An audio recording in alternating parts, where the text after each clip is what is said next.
May of 1945. The Third Reich has collapsed. Berlin burns, and the Soviet troops roam the ruined streets, stepping on the remains of the Nazi Empire. Among the thousands of captured German prisoners, there is a group that will receive no mercy: the men of the feared Waffen-SS. Fanatical until the end, they fought with desperate ferocity, many swearing to die rather than surrender. But what happened to those who did fall into the hands of the Red Army? Were they tried, executed, sent to the Gulags? Did any of them survive? Today, we will tell you what fate awaited the soldiers of the SS when they were captured by the Soviets. A story of vengeance, punishment, and silences that still echoes in the shadows of the 20th century. What did the Soviets do with captured SS soldiers? After the fall of the Third Reich in May of 1945, while much of the world celebrated the end of the most devastating war in history, tens of thousands of German soldiers faced a very different reality. Scattered among Allied prisoner-of-war camps, their fate was uncertain. But for the members of the SS, the most feared and fanatical organization of the Nazi regime, the future was not only uncertain, it was dark, brutal, and often lethal. On the Eastern Front, where the fighting had been especially fierce, Soviet troops captured thousands of German fighters. Among them were numerous members of the Waffen-SS. For the Red Army, these men were not simply enemy soldiers. They were living symbols of the atrocities committed by Nazism. They had participated in civilian massacres, repression in occupied territories, and above all, in the direct implementation of the Holocaust. Their reputation preceded them, and their surrender would not be received with mercy. The fall of Berlin was a turning point. The city, the last bastion of the Third Reich, was reduced to rubble under the assault of the Red Army. In that scene of chaos and devastation, SS members knew their chances of survival were minimal. Many tried to escape or blend in with regular Wehrmacht soldiers. They burned documents, hid insignias, and even tried to get rid of the tattoos that identified them as SS members. But for many it was too late. A testimony collected decades later, that of Heinrich Schultz, a former SS member captured near Berlin, sums it up harshly. "When the Soviets saw my tattoo, everything changed. We were no longer soldiers. We were war criminals." The Soviets quickly organized the prisoners into categories. On one side, regular combatants, on the other, those identified as SS. This latter classification brought immediate consequences. Many were executed on the spot after brief interrogations or summary trials. Others were sent to the feared Gulags, forced labor camps deep in the Soviet Union, where cold, hunger, disease, and exhausting workdays were part of the daily punishment. A report from the NKVD, the Soviet secret police, dated May of 1945 and declassified in 1994, details how the interrogations aimed to identify leaders, officers, and those directly responsible for war crimes. The Soviets had detailed lists, often provided by deserters, local informants, or documents captured during the advance. In that context, SS members were treated not as prisoners of war, but as criminals in the hands of a justice that, in many cases, had more of revenge than formal legality, and yet not all were executed. Some survived the horror of the Gulags, served sentences of more than a decade, and finally returned to Germany during the 1950s. They returned as shadows of themselves, marked physically and psychologically, bearing scars that told stories of violence, cold, and despair. The question that continues to generate debate is, was it justice or revenge? What individual responsibility did those soldiers have in the crimes of the Nazi regime? Could they all be considered guilty simply for belonging to the SS, or were there nuances, degrees of involvement? This dark chapter of the post-war period continues to provoke uncomfortable reflections. On the battlefield, the Soviets also committed excesses and abuses that left indelible marks. But amid the collapse of Nazism, the treatment of captured SS soldiers reflects to what extent hatred, suffering, and the desire for revenge can shape the fate of the defeated. Surrendering was not always enough. For many SS members, raising their hands in a gesture of surrender was no guarantee of staying alive. In the chaotic days that followed the collapse of the Third Reich, Soviet troops, upon identifying a prisoner as an SS member, did not hesitate to carry out summary executions at the very place of capture. Although there was no official order authorizing these actions, in practice they were tolerated, even understood, as part of a silent reprisal for the horrors the Nazis had inflicted on Soviet soil. A letter preserved in the military archives of Moscow, written by a Red Army officer, harshly summarizes that feeling of vengeful justice. How can we forgive those who burned our villages, murdered our families, and reduced our country to ashes? Those men did not deserve a trial. They deserved to die just as they made ours die. But not all of them were executed on the spot. Most of the German prisoners, even the members of the SS, were sent to transit camps, improvised facilities, where a meticulous process of classification began. There, the interrogations were long and constant. Their military backgrounds, ideological ties, and any tattoo or bodily mark that revealed their membership in the SS were examined. Each prisoner was treated as a piece of evidence, a possible disguised war criminal. One of the most striking aspects of this process was the active participation of the civilian population. In the cities recently liberated by the Soviet advance, the inhabitants who had lived under the Nazi yoke were called to identify their former oppressors. Polish archives recount how women, elderly people, and children were taken to these camps to point out the SS officers who had participated in executions, looting, or rapes. Their testimonies, almost always filled with pain, were enough to seal the fate of many prisoners. Meanwhile, the captured German soldiers who were not affiliated with the SS, that is, members of the Wehrmacht, were transferred to prisoner of war camps. Although the conditions there were harsh, with food shortages, overcrowding, and diseases, their lives did not face the same immediate risk. They were, at least in theory, protected by the international conventions on prisoners of war. In contrast, the members of the SS faced a much harsher treatment from the first day. In some transit camps, they were deliberately denied food, beaten, or forced to perform exhausting labor even before being transferred to the Soviet Gulags.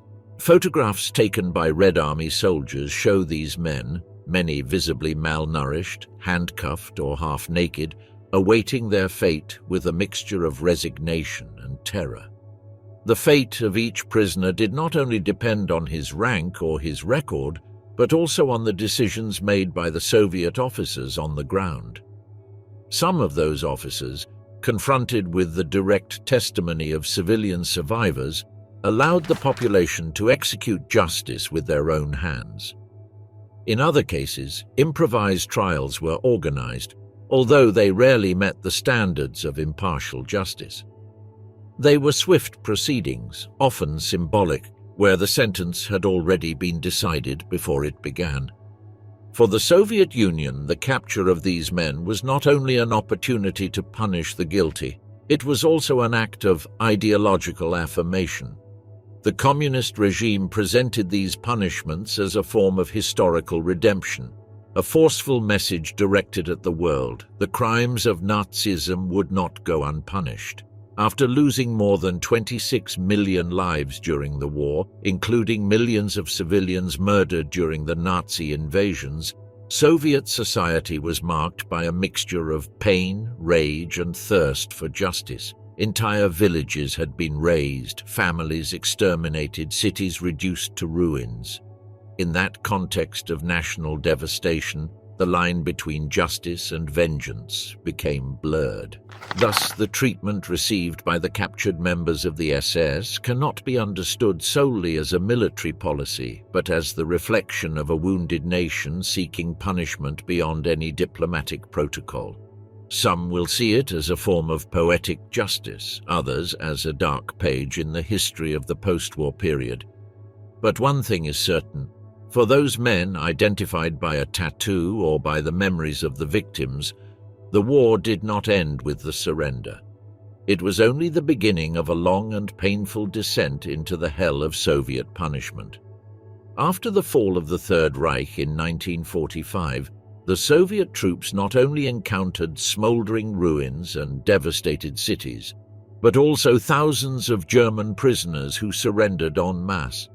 Among them were ordinary soldiers of the Wehrmacht, but also members of the feared Schutzstaffel, the SS, considered by the Soviets not as mere war enemies, but as ideological criminals directly responsible for the horror that had struck Eastern Europe.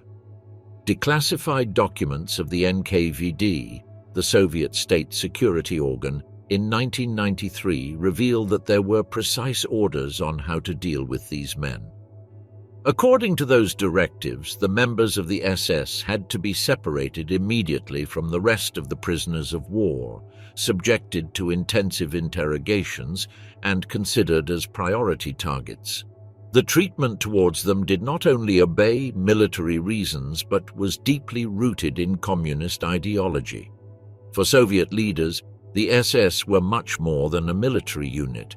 They were the visible face of Nazism, the executioners of a regime that had massacred millions, destroyed entire villages, and left behind a trail of death. Moreover, they represented an ideology diametrically opposed to communism, which made their capture and punishment a symbolic act of political victory. Lavrenti Beria, head of the NKVD, made this clear in a speech that was later preserved in the Kremlin archives.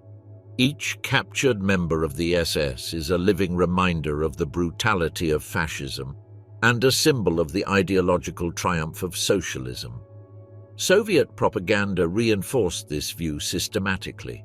Through posters, films, party bulletins, and newspapers such as Pravda, the SS were portrayed as the embodiment of absolute evil, executioners of civilians, village arsonists, and perpetrators of mass murder.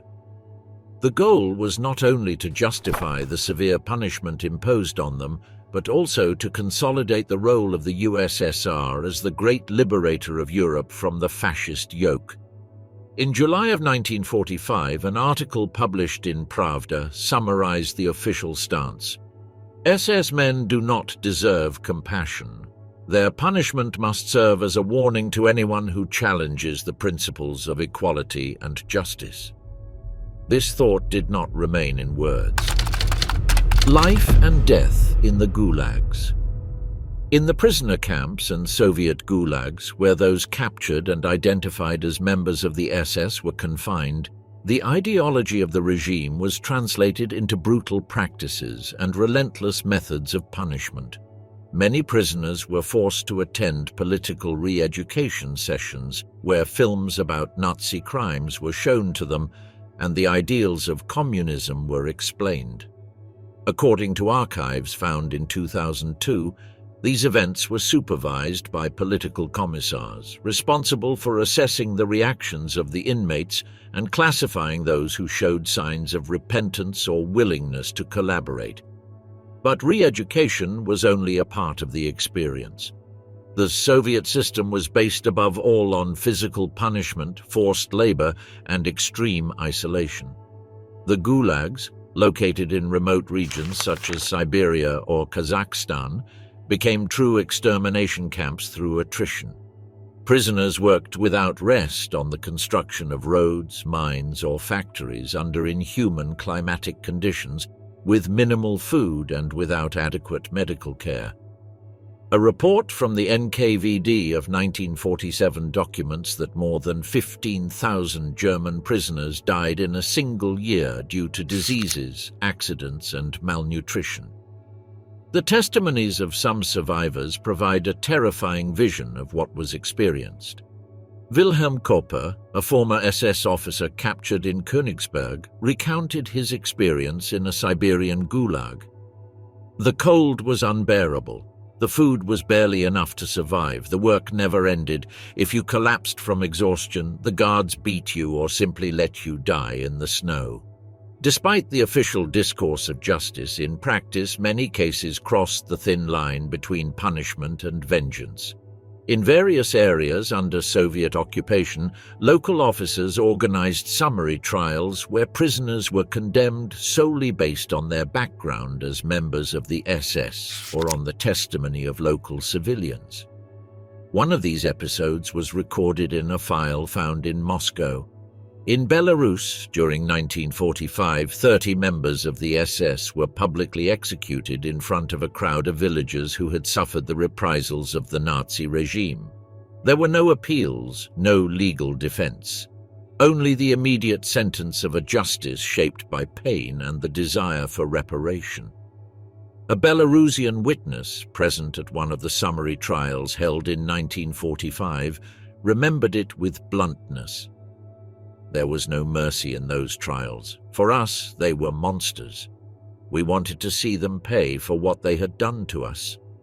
The brutality of the crimes committed by the SS during the Nazi occupation left a deep mark on the collective memory of the peoples of Eastern Europe.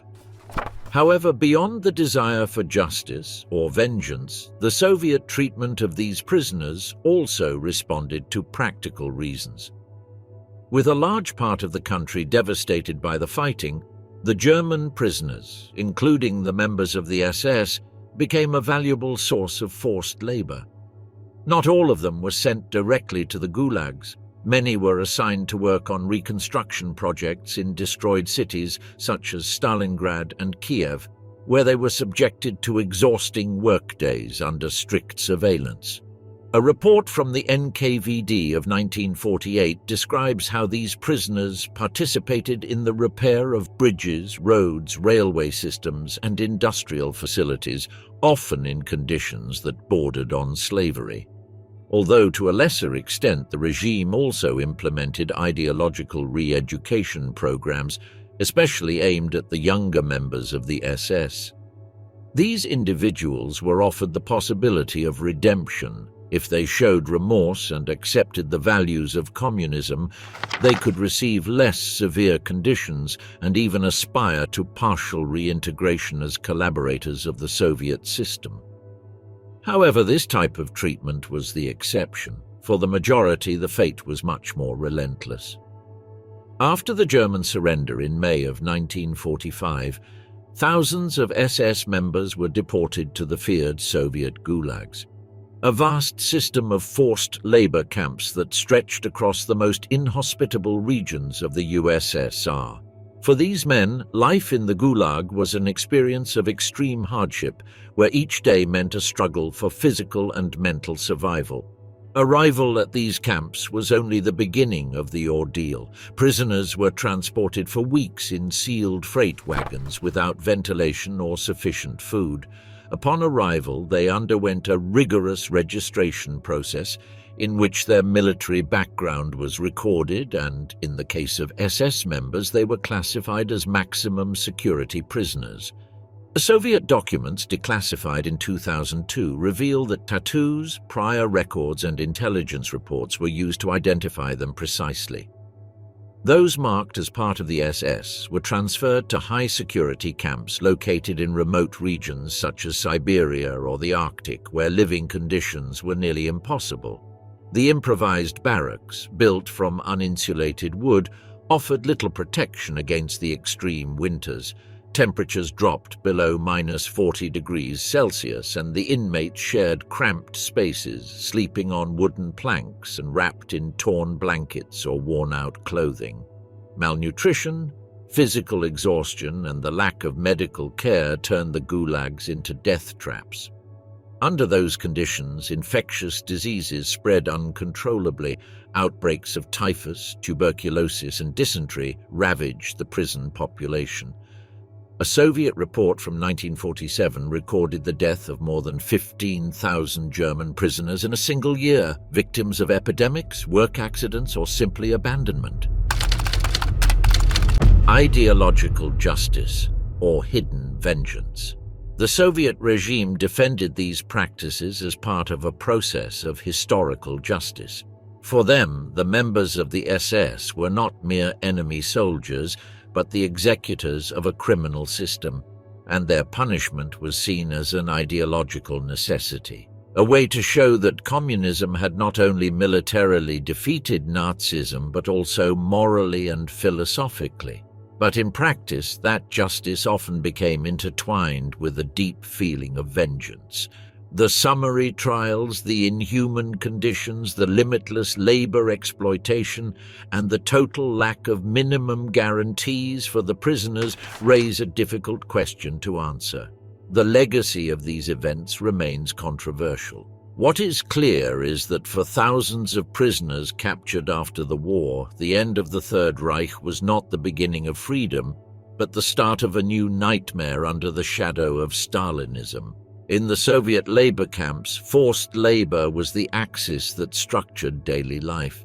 It was not only about punishing, but about squeezing every drop of energy from the prisoners in favor of the reconstruction of the country. The workdays began before dawn and extended well into the night. There were hardly any breaks, and everything was carried out under the relentless gaze of armed guards. The German prisoners, and in particular the members of the SS, were assigned to the hardest and most dangerous tasks as part of their exemplary punishment. A report from the NKVD of 1947 documents how, in the Vorkuta camp, a group of prisoners was forced to build a railway line in conditions of extreme cold with temperatures below -40 degrees Celsius. The project, of high strategic value for the regime, ended up claiming the lives of hundreds of men. One of the most heartbreaking testimonies is that of Hans, a former member of the SS captured in East Prussia and sent to a gulag in Kolyma. His account is a cry frozen in time. "We worked until our bodies collapsed. Hunger was constant and the cold pierced our bones. Every day we saw our companions die, and we knew that we could be next." Life in the Soviet prisoner camps was not only brutal, it was dehumanizing. The food was scarce, poor, and systematically insufficient. The typical daily ration was limited to a piece of black bread, a watery soup made of hot water with traces of cabbage or barley, and, on rare occasions, a piece of dried fish These miserable portions were far below the minimum caloric requirement for a man forced to work more than 14 hours a day under extreme temperatures, whether digging ditches, cutting down trees, or extracting minerals. But even these rations could be reduced further as collective punishment. Any escape attempt, act of insubordination, or simple suspicion of conspiracy could cause an entire barracks to have its food reduced for days. In some camps, such as Vorkuta or Kolyma, food was openly used as an instrument of psychological torture. It was not just hunger, it was control through the stomach. Severe malnutrition was a constant. Soon the prisoners began to show signs of deficiency diseases. Pellagra, scurvy, rickets, and above all, edema from lack of protein, a condition that caused extreme swelling in legs and face, muscle weakness, and immobility. Many died during the night alone, without medical assistance or acknowledgement. However, the gulags did not only punish the body, they sought to destroy the will. The objective was not only to punish, but to completely break any trace of human dignity. The atmosphere was one of permanent surveillance and systematic terror. Beatings were frequent and often arbitrary. To the physical punishments were added more subtle but equally devastating strategies: prolonged isolation in unheated cells, public humiliation, and forced interrogations. A declassified report from the Central Archive of the Soviet Ministry of the Interior, dated in 1948, details how Soviet interrogators forced prisoners to confess non-existent crimes or betray their companions. The goal was not information, but to sow distrust and destroy the bonds of solidarity among the captives. In one of these reports, a particularly harsh case is recounted. A group of German prisoners was accused of sabotage without evidence, summarily tried and publicly executed in front of the rest of the camp. The message was clear: anyone could be next. And even so, not all surrendered. In the midst of this hell, acts of silent resistance emerged. In several camps, the prisoners, including former members of the SS, began to organize small, clandestine mutual support networks. These were informal, almost invisible cells, where the little that was available was shared. A crust of bread, a pair of gloves made from rags, a word of encouragement. Some prisoners took turns watching the guards during rest hours. Others improvised tools from scrap to improve the conditions of the barracks, and a few risked their lives hiding basic medicines or caring for the sickest. These rudimentary forms of solidarity, though fragile and always at risk of being discovered, were in many cases the only thing that separated a man from death by despair. A Soviet guard, quoted in a report from 1949, expressed his frustration bluntly. Even in the worst conditions, these men found ways to stay united. It was exasperating to see that they did not surrender easily. In those words lies an uncomfortable truth that the will to live and to resist, even among those considered enemies, can be stronger than the machinery of terror. In the frozen confines of the Gulag, where the line between life and death blurred with each sunrise, some prisoners searched for a way out, a breath, any crack through which a bit of hope could seep. For some, the answer lay in their own hands. Engineers, doctors, carpenters, electricians, and other men with technical knowledge or professional skills tried to negotiate with their captors. In exchange for better conditions or minimally more humane rations, they offered their specialized labor, repairing generators, building barracks, assisting in rudimentary hospitals, or designing improvised tools. These skills in some cases saved their lives, but not their souls. Collaboration, though forced, was often met with rejection by other prisoners who saw them as privileged or even as traitors. Others, on the other hand, chose to risk everything in an escape attempt. Between 1946 and 1950, in just one Siberian camp, more than 50 escape attempts were documented. None were successful. The vastness of the frozen terrain, the lack of food, extreme surveillance, and the presence of informants made escape, in practice, a death sentence. Fugitives were almost always captured, beaten publicly, and executed in front of their fellow prisoners as a brutal warning. In some cases, prisoners from the same group were even forced to witness the punishments, to reinforce collective fear. On top of all this was the cultural and linguistic isolation, an invisible but suffocating barrier. Many of the German prisoners did not speak Russian, which condemned them to incomprehension even in the most critical moments.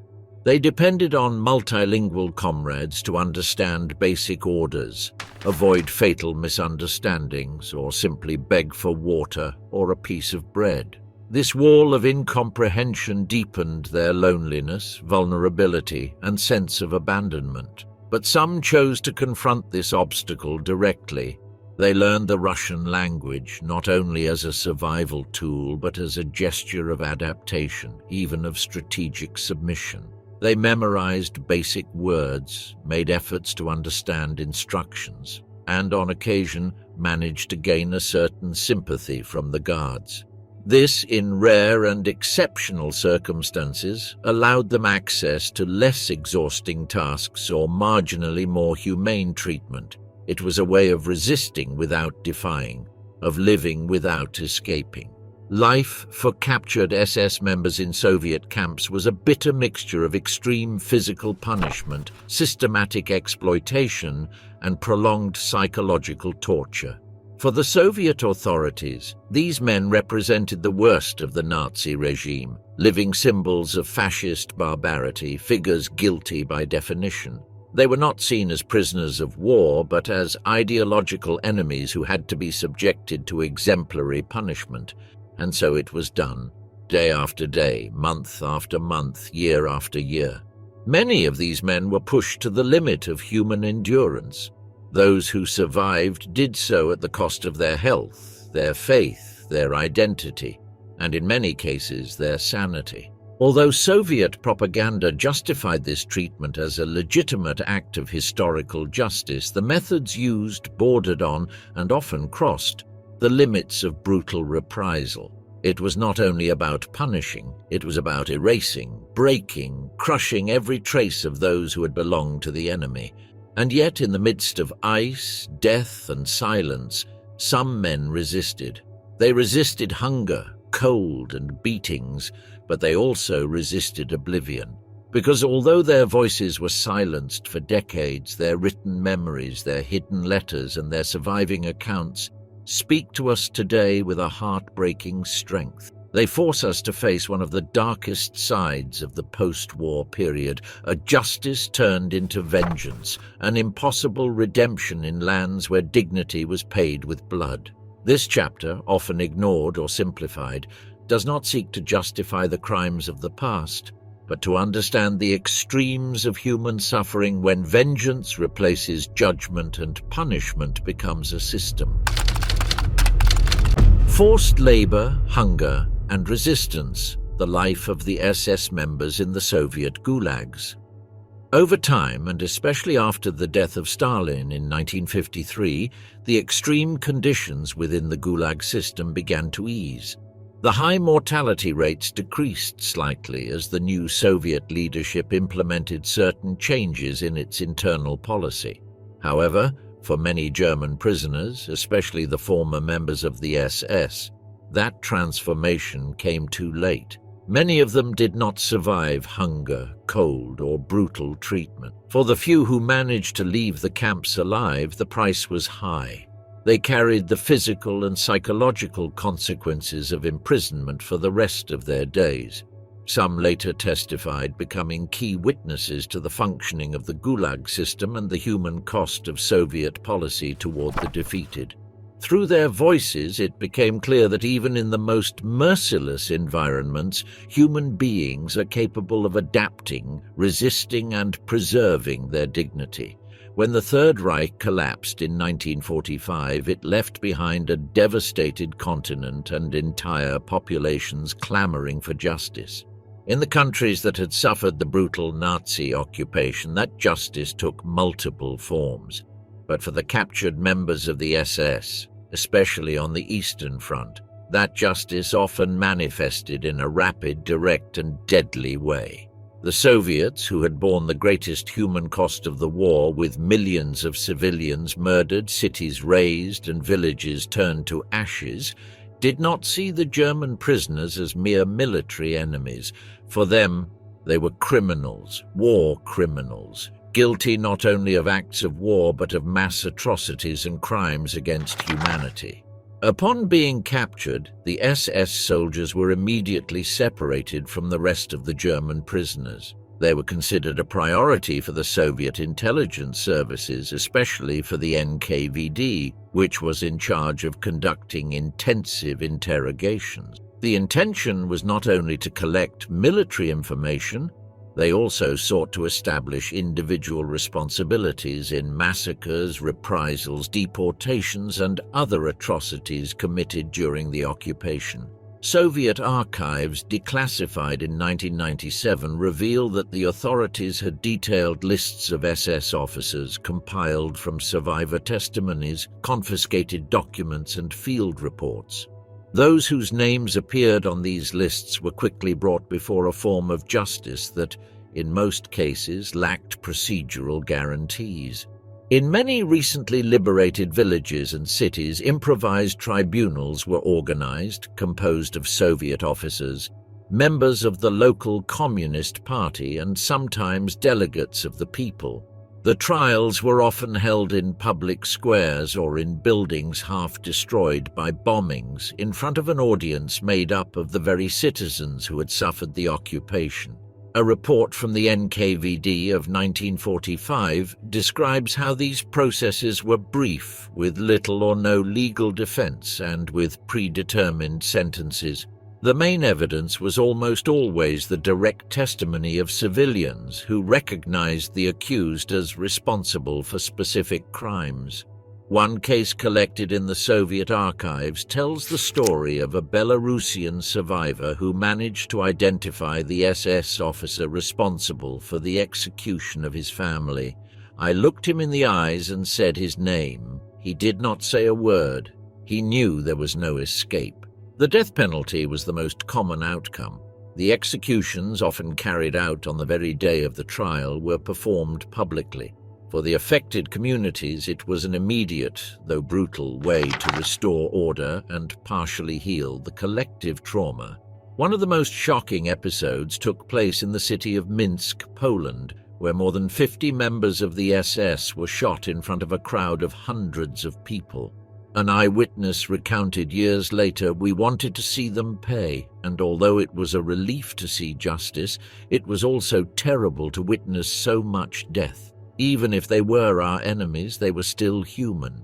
These executions were not only intended to physically eliminate those responsible for atrocious crimes, they also had a symbolic and propagandistic value. They represented the triumph of the oppressed people over their oppressors, and the Soviet state's commitment to leave no act of barbarity unpunished. Although many trials were summary in nature, the more complex cases, especially those involving high-ranking officials or those responsible for major massacres, were referred to special military tribunals. These proceedings involved a greater degree of formality, although they were equally infused with an unyielding desire for punishment.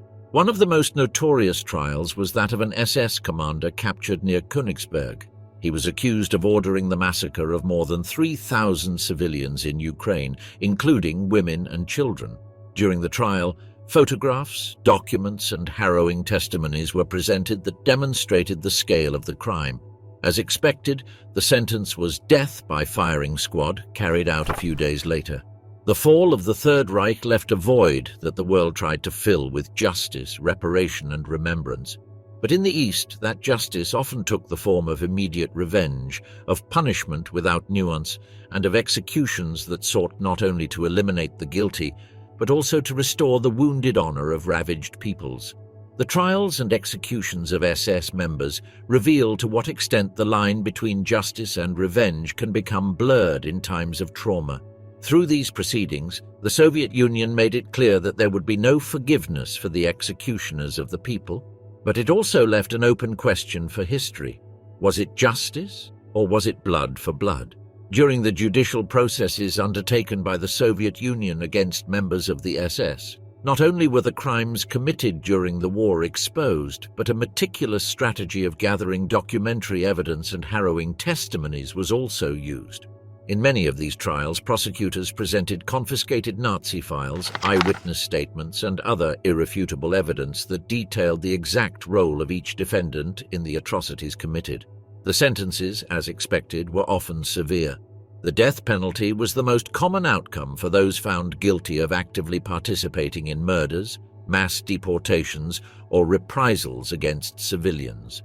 However, the fate of the prisoners was not uniform. Not all SS members faced execution. Some captives, aware of their imminent sentence, chose to cooperate with the Soviets in hopes of saving their lives. NKVD files detail cases of SS officers who offered strategic information about troop movements, the locations of hidden arsenals, or even data about secret military projects of the Reich.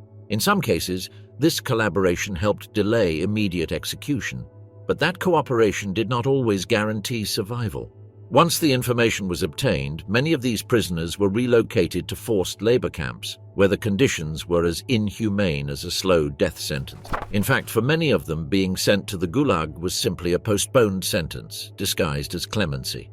Beyond formal proceedings, there were numerous cases of immediate reprisals, extrajudicial executions, and mass shootings. In regions particularly devastated by the Nazi occupation, popular rage overflowed and found resonance in the decisions of local Soviet commanders, who often authorized or tolerated executions without any form of trial. One of the most striking examples comes from a file found in Ukraine documenting the summary execution of 30 SS members. According to the report, these men were shot in direct retaliation for the systematic destruction of a village during the German occupation. Although not officially sanctioned by Moscow, these actions were frequently accepted as a form of immediate popular justice, intended to calm the fury of communities that had lost everything. During the interrogations preceding the trial or execution, torture was a recurring practice, justified by the Soviets as a tool for obtaining quick and effective confessions. Various later reports, some declassified decades afterward, reveal how extreme physical and psychological methods were employed: regular beatings, prolonged sleep deprivation, starvation, exposure to extreme cold, and confinement in minuscule spaces. A former SS officer captured in East Prussia recounted years later, "They did not know for certain what I had done, they just wanted me to confess something. After days without food, without sleep, and with my body covered in bruises, I signed whatever they put in front of me." These types of confessions were then used as evidence in trials that many times were already decided in advance. For the Soviet regime, these trials did not only represent an act of justice, but also an opportunity for propaganda. The entire process was meticulously documented: photographs, film recordings, publications in state newspapers. The images of SS officers handcuffed, facing their victims, or being executed in public were projected in cinemas and distributed throughout the Eastern Bloc. This visual display sought to reinforce the narrative of the moral and military victory of the Red Army, presenting to the world an image of relentless justice against the criminals of Nazism. But it also served another purpose: to warn any future enemy of the fate that awaited them. Although many of those executed were guilty of atrocious crimes, the procedures used by the Soviets have been a subject of debate among historians.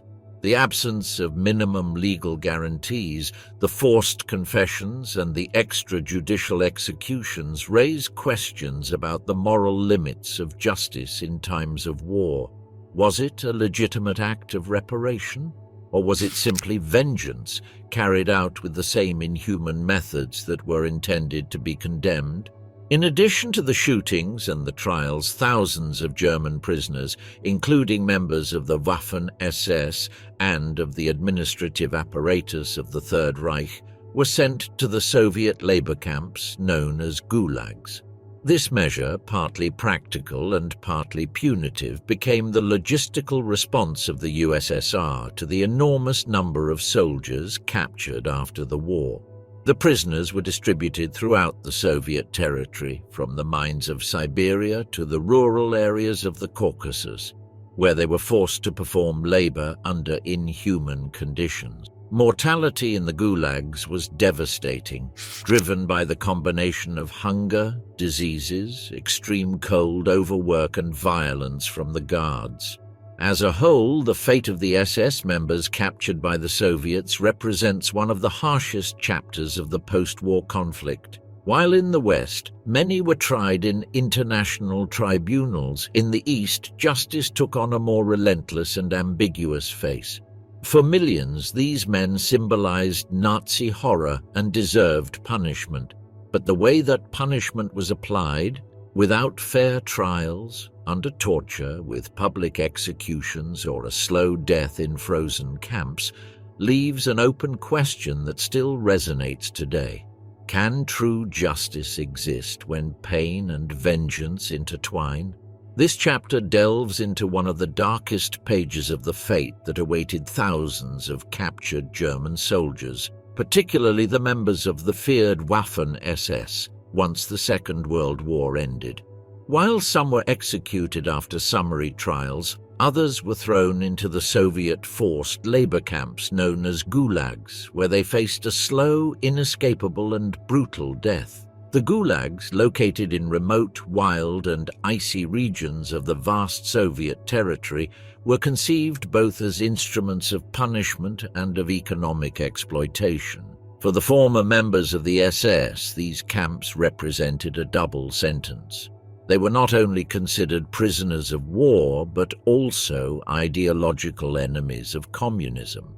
This condition further worsened their treatment as they were subjected to the harshest sanctions and assigned to particularly dangerous tasks, often without any possibility of redemption or improvement of their conditions. Documents from the NKVD dated in 1946 confirm that the members of the SS were classified as high-priority prisoners. This meant that they were under constant surveillance and subjected to exemplary restrictions and punishments. They were seen not only as defeated soldiers, but as fanatical representatives of the Nazi criminal apparatus, which made them, in the eyes of the Soviets, more dangerous than a simple soldier of the Wehrmacht. Unlike other prisoners, they were denied small concessions that could make the difference between life and death. Better rations, less exhausting tasks, or even access to minimal warm clothing. One of the main factors of mortality in the gulags was chronic and systematic hunger.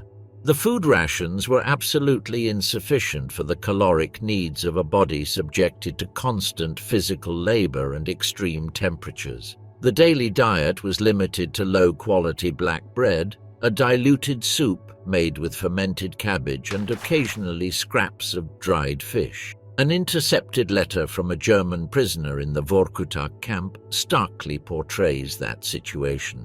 "The food is not enough even to feed a child. We grow weaker day by day. Some simply never rise again from their bunks. We die slowly, in silence." The prisoner's health deteriorated rapidly due to malnutrition, the cold and overcrowded barracks. Diseases such as tuberculosis, dysentery, typhus, and pneumonia spread like fire through dry straw. Medical attention was almost non-existent. Those who became seriously ill were, in many cases, isolated in special barracks, known among the prisoners as waiting zones because those who entered them rarely came out alive. Declassified archives in Moscow reveal that in some camps, the mortality rate due to illness exceeded 30% annually, a figure that exposes the systematic neglect of the inmates. The other great executioner of the prisoners was forced labor imposed without rest, even on the sick and weak. The camps exploited the captives in tasks such as coal extraction, tree felling, and the construction of roads, dams, and railway lines. These tasks were carried out under extreme climatic conditions. Winters of -40 degrees Celsius that froze the skin and suffocating summers plagued by insects and mud. In the camp of Kolyma, one of the most notorious in the Gulag system, cases were recorded of prisoners collapsing from exhaustion in the middle of their work. Their bodies were found days later, frozen, and often covered by snow or debris, as if death itself had buried them. Although few attempted it, escape was a constant act of desperation. However, the vast distances, the lack of maps, the impossibility of feeding oneself in the wild, and the presence of wild animals made any flight almost certainly a death sentence. A former Soviet guard described how fugitives who were recaptured or found dead served as examples to the others. Those who tried to escape rarely got more than a few kilometers. We found them frozen, devoured by wolves, or simply defeated by hunger. Their bodies were a silent warning. No one escapes the Gulag. In many camps, death was so routine that it became part of the landscape. The bodies were transported daily in wheelbarrows to mass graves where they were thrown without ceremony or identity. To prevent epidemics, they were covered with quicklime and buried in ditches dug in the forest. A testimony from a German prisoner captured in Königsberg describes his assigned task. Each day we carried dozens of corpses to the forest.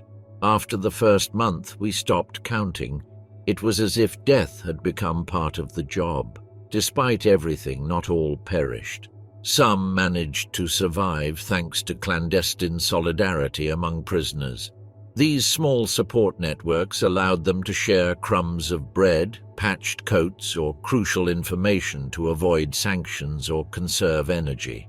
The NKVD documented in its reports that these cells of camaraderie were especially common among German prisoners, who organized themselves into informal survival groups, even at the risk of being punished if discovered. Meanwhile, Soviet propaganda portrayed the camps as spaces of re-education and justice intended to ideologically correct the enemies of the people. However, the regime's internal records reveal a different truth. In a report from 1947, an NKVD official coldly admitted, "The mortality rate in some camps exceeds acceptable levels, but there are no conditions to improve it at this time."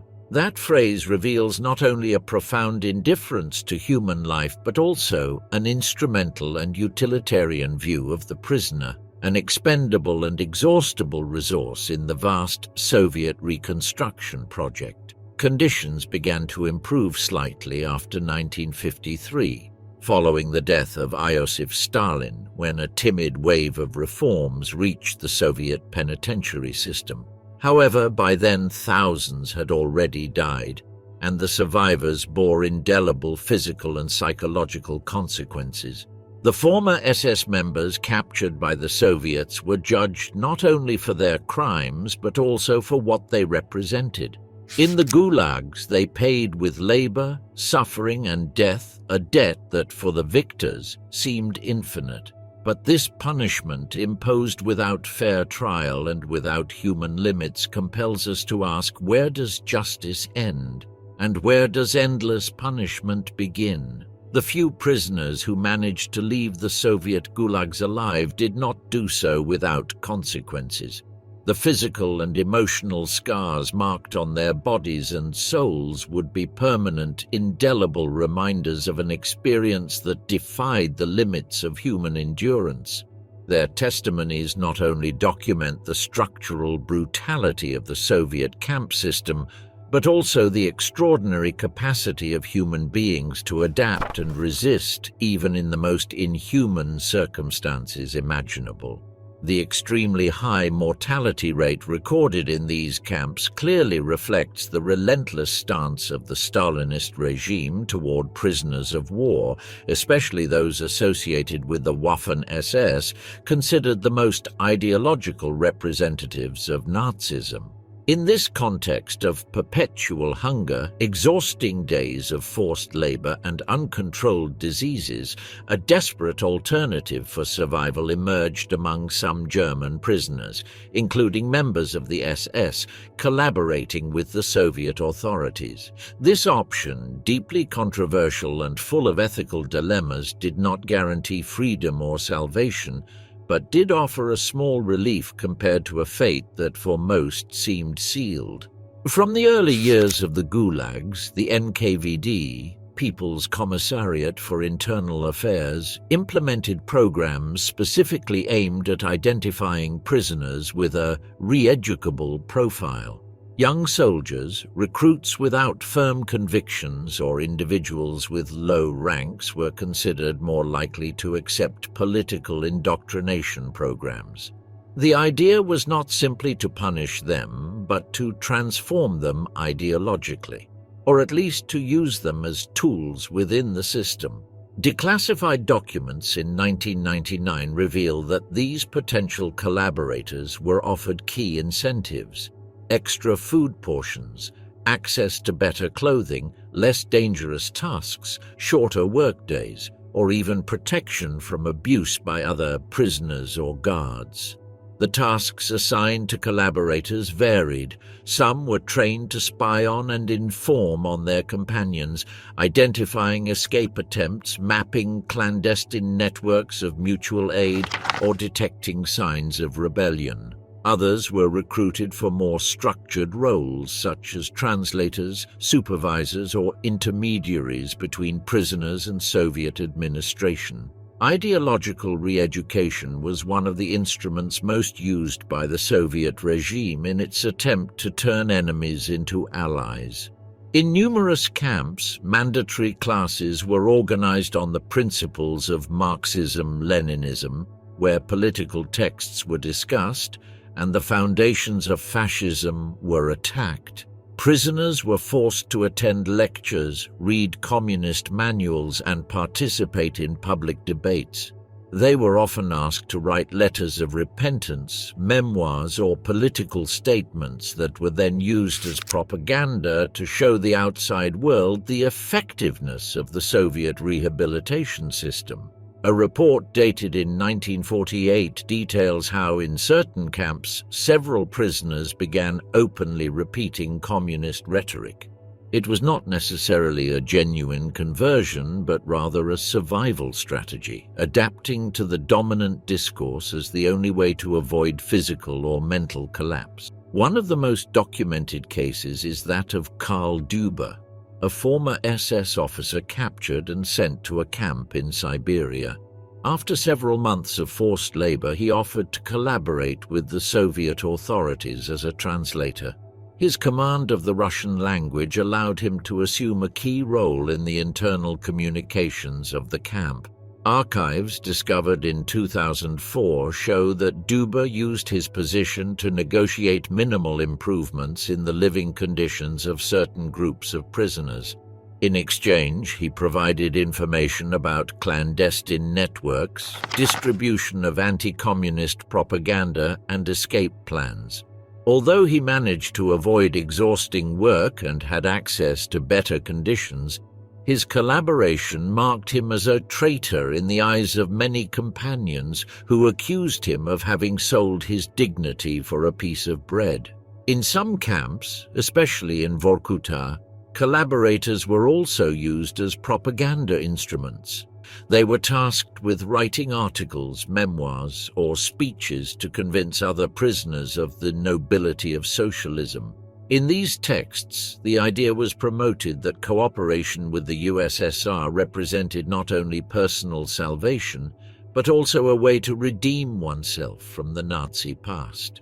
Some prisoners even recorded radio messages used by the Soviet authorities as evidence that the re-education of fascism was possible. But for most, these messages were an orchestrated farce, empty of sincere content, motivated only by fear and necessity.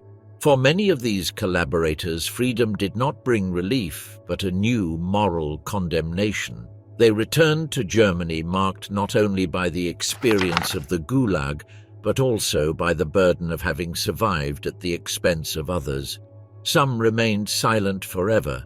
Others tried to justify their actions as inevitable decisions taken in extreme situations. Very few spoke openly. The truth is that in the Gulags, the thin line between good and evil, between victim and perpetrator, between conviction and necessity, blurred with each passing day. And for those who crossed that line in search of a chance to live, collective memory often denied them the right to be remembered with compassion. In the Soviet camps, collaboration was not limited to labor or espionage. It also became a powerful propaganda tool. Prisoners who showed a willingness to cooperate were filmed publicly denouncing the Nazi regime and praising the values of communism. These recordings were later used both within the camps and in ideological campaigns abroad. The intention was clear: to show the world that even the former enemies of socialism recognized the moral and intellectual superiority of the Soviet system. A file from 1949 details one of these productions in which a visibly shaken German prisoner declared, "Thanks to the Soviet Union, I have learned to see the errors of my past. I now understand that fascism brings nothing but destruction and suffering." These words, repeated in front of a camera and under the watchful eye of the guards, did not always stem from genuine remorse, but from pressure, fear, and the need to survive. The cooperation of many prisoners was not voluntary. The Soviets employed brutal coercion methods to obtain what they needed. Relentless interrogations, threats of reprisals against bunkmates, reduced food rations, or assignments to punishment barracks were common tactics used to break their will. In a report from the NKVD, it is described how prisoners were forced to spy on their comrades, recording conversations, denouncing escape attempts, or identifying anti-Soviet activities. A former guard from a camp in Kazakhstan recounted, "We knew they did not collaborate out of conviction, but because they had no other choice. When they stopped being useful, they were sent back with the others, and the cycle started again." Although most collaborated out of necessity, not all did so under direct coercion. Over the years, and faced with the prospect of endless captivity, some prisoners began to internalize the Soviet narrative. Documents from the time indicate that a small group of prisoners came to sincerely believe in communist principles. A file from 1950 mentions the creation of a committee of German prisoners that promoted educational activities within the camp.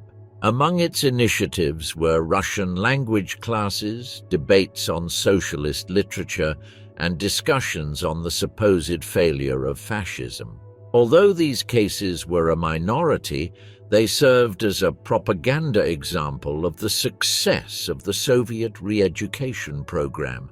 The death of Stalin in 1953 marked a turning point. Thousands of German prisoners of war began to be released from the Gulags and repatriated, although their fate varied dramatically depending on where they returned. Those sent to East Germany under Soviet control were received with relative openness. Many of them found a new place within the communist state apparatus. Their experience in the camps was seen as a test of commitment to the socialist cause, and some even came to hold administrative or educational posts, participating in the consolidation of the GDR regime. In contrast, for those who returned to West Germany, the story was very different. Collaborators were stigmatized, accused of treason, rejected by their communities, and, in some cases, physically attacked. A report from 1956 describes the case of a former collaborator who was brutally assaulted by his neighbors upon returning to his hometown in Bavaria, after it was discovered that he had informed the Soviets about other prisoners. Collaboration also carried a cost within the camps themselves. Despite the temporary benefits, prisoners who became informants or mouthpieces for the regime were viewed with great distrust. The Soviet authorities, for their part, also distrusted them. They used them while they were useful, but rarely rewarded them in any lasting way. In the barracks, these men were constantly watched by other prisoners. On more than one occasion, this tension led to violence. A testimony from a German survivor describes a chilling episode. A collaborator was beaten to death after being caught informing the guards about an escape plan. No one intervened. No one mourned him. Collaboration in the Gulags represents one of the most complex facets of captivity under the Soviet regime. In an environment where death lurked around every corner and human dignity was constantly eroded, many prisoners made painful decisions to protect their own lives or those of their companions. Although a few acted out of ideological conviction, most collaborated because they saw no other way out. In that closed world, the line between betrayal and survival was blurred, and the smallest gestures, a denunciation, a repeated word, an attended class, could mean the difference between life and death. These stories, often relegated to the margins of official history, reveal the invisible dynamics of power, fear, and resistance that defined the experience of thousands of German prisoners after the Second World War. After the death of Stalin in 1953, Soviet policy toward German prisoners of war began to change. Under the leadership of Nikita Khrushchev, a process of détente known as de-Stalinization began, which brought with it the gradual release of the German survivors held in the Gulags, including those who had belonged to the feared Nazi SS. But for many of these men, the return home was not a full liberation, but the beginning of a new struggle to reintegrate into a world they no longer recognized. The beginning of the return, agreements and agonizing journeys. Repatriation formally began in 1955 after a series of negotiations between the Soviet Union and West Germany led by Konrad Adenauer. Agreements were signed that allowed the gradual release of the last prisoners of war, including those convicted of war crimes who had already served harsh sentences in Soviet camps. A Soviet report declassified in 1989 details how these men, many of them sick, aged and malnourished, were transported by train from remote regions such as Siberia, Kazakhstan or the Urals to repatriation points located in Eastern Europe. From there they were handed over to the German authorities. The travel conditions were inhuman: overcrowded wagons, insufficient food and no medical care. Many did not survive the journey. The testimony of Heinrich K., a former SS member repatriated in 1956, sums it up starkly. "We were shadows of what we once were. Some died during the journey. It was not a return home. It was just another stage of our struggle to survive." Upon arriving in their homeland, the repatriates faced a society deeply transformed by the post-war period. The fate of these men varied drastically depending on which Germany they returned to. In East Germany, under Soviet control, they were received with a mixture of distrust and usefulness. The communist regime integrated some repatriates into the labor system or used them in administrative functions, but always under strict surveillance. Stasi archives reveal that many were subjected to regular interrogations, especially those who had been part of the SS, out of fear that they might act against the system or influence others with revisionist ideas. In West Germany, on the other hand, the situation was even more difficult. Unlike the soldiers of the Wehrmacht, who were received with some understanding, the former members of the SS were almost unanimously rejected. Their past marked them as direct perpetrators of Nazi crimes, and their mere presence generated unease and moral condemnation. A report from the Bavarian government of 1958 recounts that many rural communities refused to accept the return of these men, seeing them as ghosts of a shameful past that society wanted to leave behind. For many of these repatriates, the return did not mean the end of suffering, but the beginning of a silent struggle to regain a normal life. Years of forced labor, hunger, extreme cold, and psychological trauma in the Soviet camps had left them physically and emotionally shattered. Some suffered from chronic illnesses or disabilities. Others simply no longer knew how to be part of the civilized world. Many tried to hide their past. A personal file found in Hamburg tells the story of a former SS member who, upon returning, changed his name and moved to a distant city, fearing social and family rejection. Others chose voluntary isolation, unable to even speak with their own families about what they had experienced. And there were those who, amid hostility, found support in small clandestine networks formed by former prisoners, where they shared stories, helped find work, or simply listened to one another. These networks, however, did not go unnoticed. In both East and West, the authorities kept constant surveillance over the repatriated former SS members. In the GDR, the Stasi controlled them for possible subversive activities. In the FRG, they were monitored by Allied intelligence services, always attentive to any sign of Nazi reorganization or far-right propaganda. Although most only wanted to go unnoticed, the past always caught up with them. Some were arrested again in the 1960s after new investigations into war crimes. Others lived out the rest of their days carrying either a silenced guilt or an intact conviction, depending on the case. The accounts of these men offer a complex and often uncomfortable portrait of post-war Germany. Not all were monsters, but neither were all victims. Their experience in the Gulags, their collaboration or their silence, and their failed reintegration reflect the tension between memory, justice, and survival. For many, returning to Germany did not mean returning home. It meant learning to live with the weight of an inescapable past in a society that had chosen to look the other way. Returning home did not mean returning to life. The war had taken everything from us, and the time in the Gulags finished destroying what was left. Many of us never found our place in this new world. Karl Müller, former SS prisoner. The words of Müller, written years after his release, encapsulate the feelings of thousands of German prisoners repatriated after years of captivity in the Soviet penitentiary system. Their return, far from being a happy ending, was in many cases an extension of the suffering endured during the war. For many, the return was a devastating shock. Some found their families shattered, broken by the war or by years of waiting. Others returned to homes that were occupied, in ruins, or simply no longer existed. And many more faced rejection, distrust, and public shame.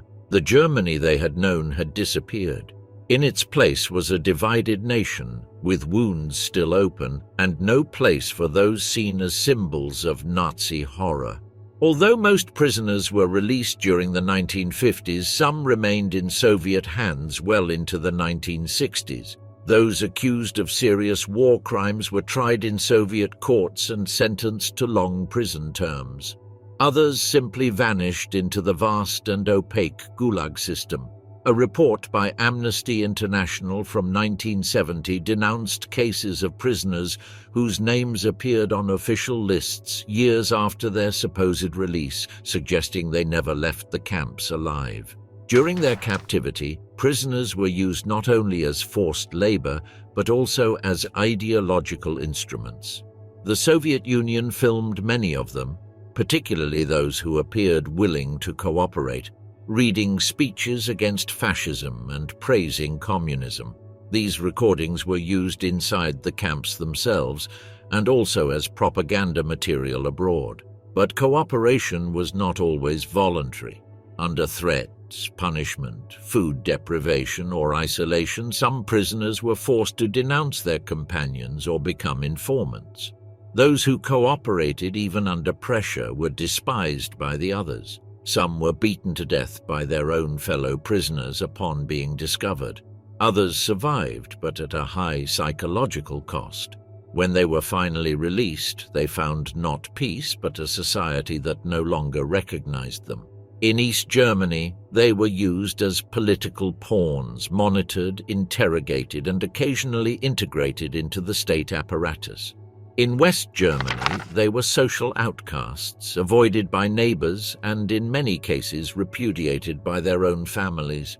The trauma of the Gulag, combined with the weight of stigma, made reintegration an almost impossible task. Some survivors chose to change their names, move to other regions, or live in complete silence about their past.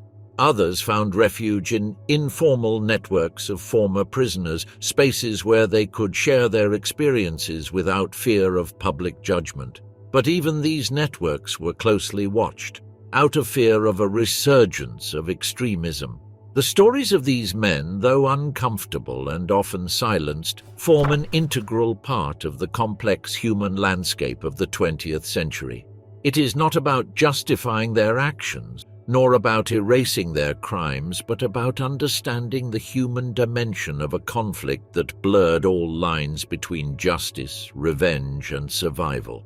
The fate of the SS prisoners captured by the Soviet Union in 1945 was not an isolated act of reprisal, but a reflection of the moral chaos that followed the collapse of the Third Reich. From summary trials to forced propaganda, from forced labor to anonymous death. The brutality of the post-war period was imprinted on their bodies and minds.